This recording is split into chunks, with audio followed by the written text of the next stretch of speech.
things break. Because I think the thing to keep in mind is that over time, this stuff is like collagen in the body. It just like, it creates these interconnected webs of just very difficult stuff sinew that you cannot tease apart. Blockages. So even if you tried to go in and cut 50% of a company like Facebook or Google or Microsoft or Apple or Amazon, it would be so difficult because all of a sudden the coordination that happens at that scale, I think, would get lost.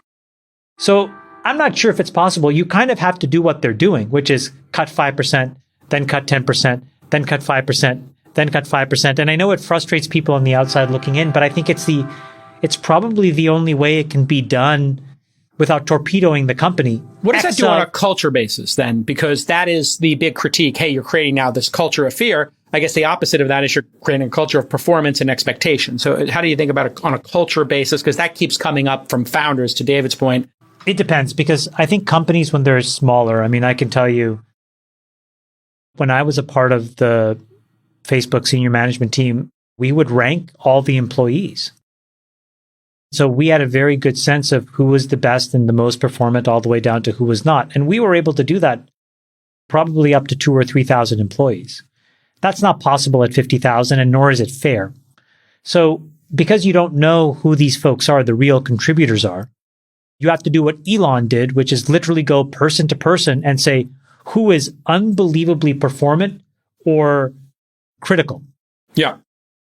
In the absence of doing that, you just don't know who to let go. And so you have no choice except to bleed down. The question that I have, and Brad, maybe there's a smart analyst on your team that can do it, and it's more of a statement as well.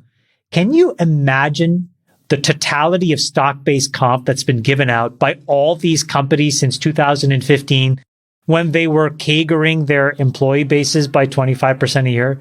I bet you it's $1.5 trillion at least. You think it's that? You think it's in that order of magnitude? 100%. This has been the greatest grift in the history of Silicon Valley, for sure.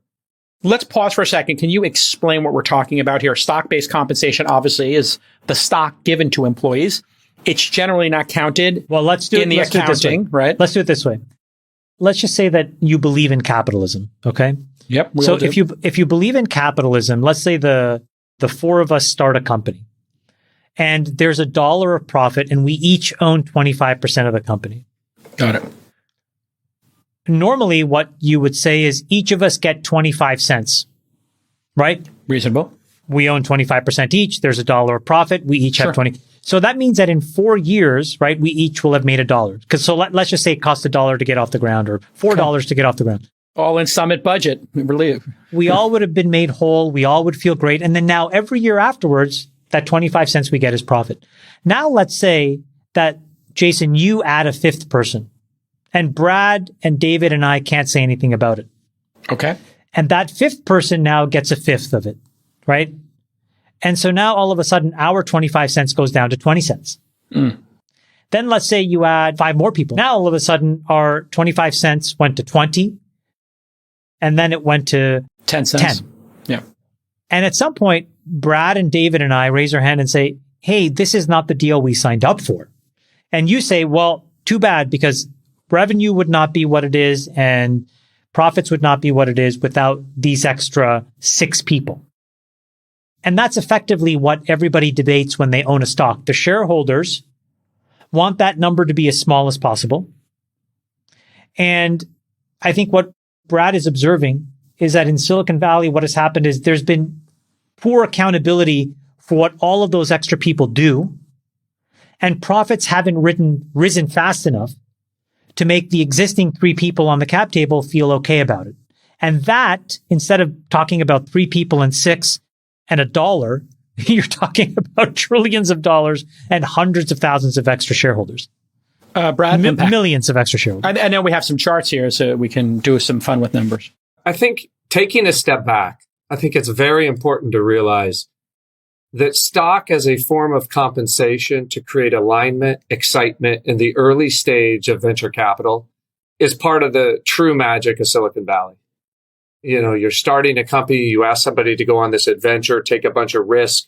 They often have to cut their pay they could get at Google by half.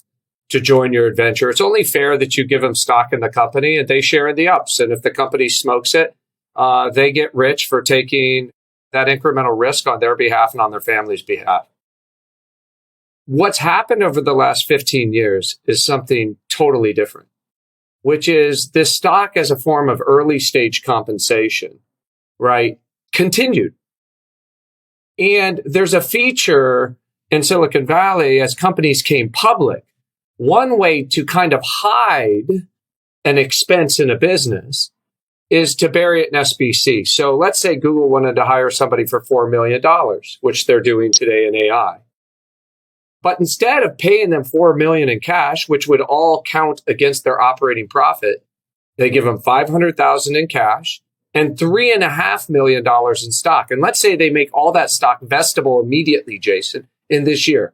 It's obvious to you and I, that's just cash. The person turns around and sells it. It's a real expense of the business, real expense to the shareholders. But when they report their earnings and they report adjusted EBITDA, they adjust out the $3.5 million that they gave by way of SBC. Why did stock-based comp, SBC, get excluded from accounting? What is the history of that? And is that going to change now? Are people going to say, and shareholders demand in this new economy, in this new, sort of reality, hey, you know what? You can't play fun with numbers here. Stock-based comp has to come out. What would you like to see, Brad? It's fairly esoteric, but back in the mid-2000s, 2004, 2005, there was there was a big debate about this. Warren Buffett was famously saying, listen, it doesn't matter whether you pay in stock, whether you pay in cash, whether you pay in cans of beers, like it all costs the same. He's right. And so there was a debate. We had a statement, an accounting statement, FASB 123. And in that statement, it said GAAP EBITDA must include the cost of stock-based compensation. So all of a sudden, if I'm reporting GAAP EBITDA, I got to include the cost of stock comp, which it does today. But what did everybody do? But what happened? They started adjusting it out, right? Because they said, hey, this isn't real expense, right? Because it's not cash we're giving out the door. What do they call it? Did they come up with a term for this adjusted? Yeah, no, they just call it adjusted. No, they just call it adjusted EBITDA. And the crime here is that when rates fell to zero and everybody was making money on tech stocks, nobody wanted to rock this boat. And everybody just said, like adjusted EBITDA, kind of ignore it. I can model it into my future dilution. So we model out share count over the course of the next 3 years. But this literally over the last 5 years went parabolic.